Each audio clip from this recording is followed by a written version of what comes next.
Hi, I'm Ron James with the Center for Ethical Business Cultures in the Opus College of Business at the University of St. Thomas, and we'd like to welcome you to yet another in a series of Ethical Insights, where we explore emerging ethical themes of the day. Today we're going to focus on the subject of managing talent. Talent is one of the secret ingredients that gives employers a competitive advantage in the workplace. But that talent walks out of the door every day without an assurance that it's coming back. A key to ensuring that it comes back, that it's retaining, is to build the kind of culture that gets people excited. But you've got to ask the question, what do employees really want from top leaders? Our guest today is Jack Wiley. He was in town today to talk with a group of leaders about that very question. Jack is the president of Jack Wiley Consultants, and he's also a professor at Manchester University, but he spent decades of research and business practice experience in this area of talent management and employee engagement. Jack, I'm so glad that you're with us today. Thank you, Ron. It's great to be here. Jack, tell us a little bit about how you got into this field of study.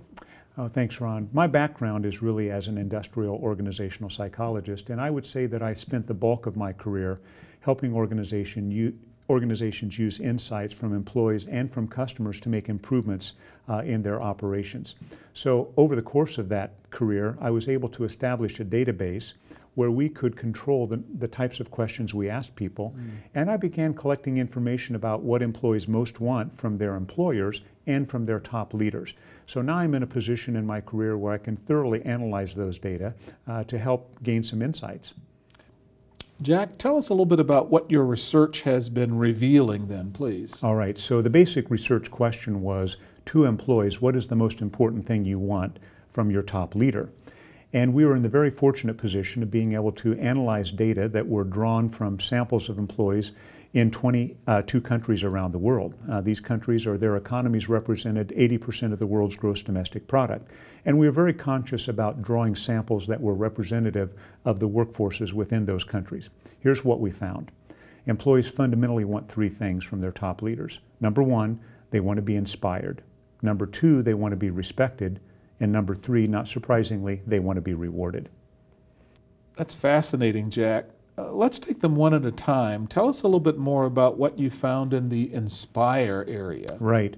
So we were using employees' own commentary about what they most wanted. And as I said, the first area is that they wanted to be inspired. But what we mean by that is they want to go to work for top leaders who are highly skilled. They know what they're doing.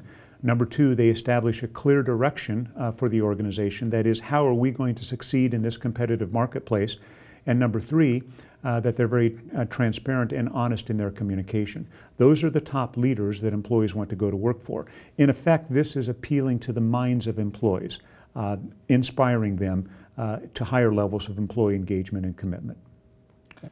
So Jack, tell us a little bit about respect and how that shows up in the research that you've done. Right. So respect is the second major cluster of what employees most want from top leaders. When they say they want to be respected, what they really mean is they want to be recognized and appreciated for the contribution they're making. They want to be treated fairly and equitably through the policies that the company develops and implements. And they also want to work for top leaders who are considerate and understanding. In effect, top leaders who are empathetic to the employee point of view. So in this respect, top leaders are appealing to the hearts of their employees. Yes, and is recognition a part of this as well too, Jack? Absolutely. So respect and recognition, in effect, is one of the subcategories, as well as being the overall cluster we call respect. Recognition is about being appreciated. There's a psychological appreciation for a job well done, a pat on the back, an attaboy, attagirl type of comment from their immediate manager and up through the chain of command in the organization. Right. And does this recognition, does it have to be spontaneous, or is it something that happens over a long period of time? What's been your experience Well, there? I think what most leaders find is that the recognition that has the greatest impact is the recognition that is more immediate. And fundamentally, if we recognize the kind of behavior we want to see in subordinate employees, we're going to reinforce that behavior again into the future. So more timely recognition is going to be of greater value and greater impact to the employee. Yep. Well, so Jack, tell us a little bit about reward and what that means and how that shows up in the research that you've done. Right, so reward is the third major cluster, and what we're talking about with reward is top leaders appealing to the pocketbook, the wallet of the employees. What employees most want is fair and appropriate compensation. They also want career growth, which oftentimes brings with it the opportunity for higher compensation. And very importantly, they want job security.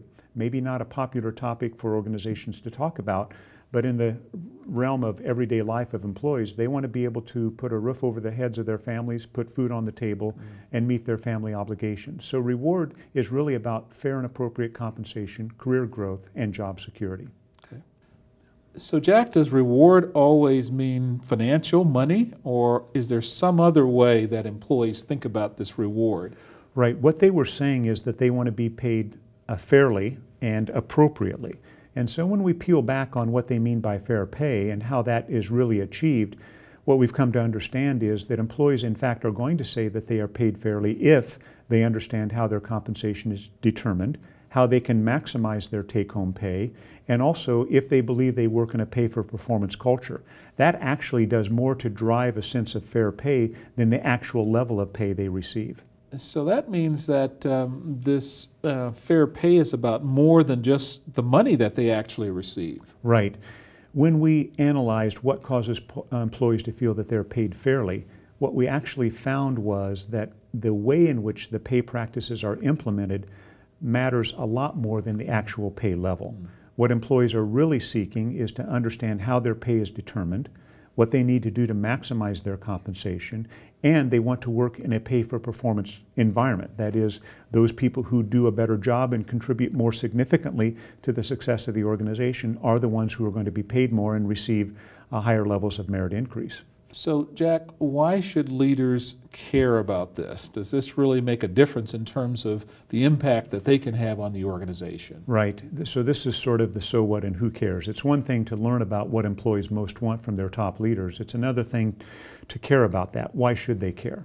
Well, we've been in a position where we're able to look at the impact that leaders who inspire, respect, and reward their employees, the impact that has on their employee engagement, on their confidence, on customer satisfaction, and actually on business performance as well. And what we found was that when leaders inspire, respect, and reward employees, employee engagement is almost 3.5 times what it would be for working for leaders who don't do that. Likewise, with confidence they have in the success of the organization, leaders who inspire, respect, and reward actually create about 2.75 times the confidence in organizational success among employees than do leaders who do not do that. Then when we move to customer reactions, what we find is that leaders who are in the top quartile of inspiring and respecting and rewarding their employees are actually achieving customer satisfaction scores that are above the threshold of being excellent. On the other hand, leaders who are not doing that, who are in the bottom quartile of inspire, respect, and reward as it relates to their employees, are actually performing below what is even the most minimal standard of customer satisfaction. Those organizations led by those types of leaders have customers who are very vulnerable to being picked off by the competition. Then you come to the real essence of what most organizations exist to do, and that's to generate profitability. So we looked at the relationship between inspire, respect, and reward among leaders within organizations, and across a study that was global in its scope, incorporating about 186 organizations in total, we found that leaders who inspire, respect, and reward their employees are actually delivering about twice the profitability of their the bottom line of their company's performance than leaders who are not doing that. So it does matter. It's not just that we're creating a more engaged workforce, but we're actually creating a workforce that's better able to deliver the value proposition to the customer and better able to deliver the expectation to the stockholders, other stakeholders, the financial stakeholders of the company. So when leaders are giving employees what they want, they're serving the employee as a key stakeholder, they're serving the customer as a key stakeholder, and they're serving the investor as a key stakeholder as well. Absolutely. Amazing. If we think about the different ways in which organizations are evaluated, whether it be an accounting measure of performance, a market-based measure of performance, a hybrid measure of performance, or even, if you will, a subjective measure of performance. We're finding that regardless of the type of performance measure we use, organizations whose leaders inspire and respect and reward their employees are delivering in every single against every single criterion in a way that is notably better, significantly better than leaders whose employees do not see them operating in that way. So Jack, can you tell us how leaders are actually doing today? Right. Against the dimensions of inspire, respect, and reward, frankly, there's a lot of room for improvement, a lot of runway for improvement, if you will. What we found was when we asked employees these very questions as it relates to top leaders, upward feedback, if you will, that only in the case of Inspire did the level of favorability even reach 50%. With regard to respect, it's notably lower at 42%, and with regard to reward, it's only at 49%. So what that really means is that half of the employees around the world or less are responding favorably to the leader behaviors that they see supporting inspiration, respect, and reward. Now, obviously, there are a lot of leaders out there today who are doing a magnificent job at this, leading terrific companies that are producing outstanding results. In fact, when we look at Fortune's Most Admired Companies list, what we find is that those leaders who are running organizations who are in the top half of Fortune's Most Admired Companies list are on average producing results according to their employees in terms of their evaluations of their performance at about a 12% percentage point improvement over the average. So it does make a difference when leaders lead by giving employees exactly what they want. Absolutely. And employees are picking this up, and they happen to be leading companies that are more admired by their peer group. Our guest today has been Jack Wiley. Jack, thanks so much for being with us. Appreciate the opportunity, He's really Ron. helped us understand what do employees really want from top leaders and how that actually starts to impact business performance. On behalf of the Center for Ethical Business Cultures at the Opus College of Business and the University of St. Thomas, we'd like to thank you, our audience, for being with us for yet another in a series of ethical insights. We look forward to joining you on the next occasion.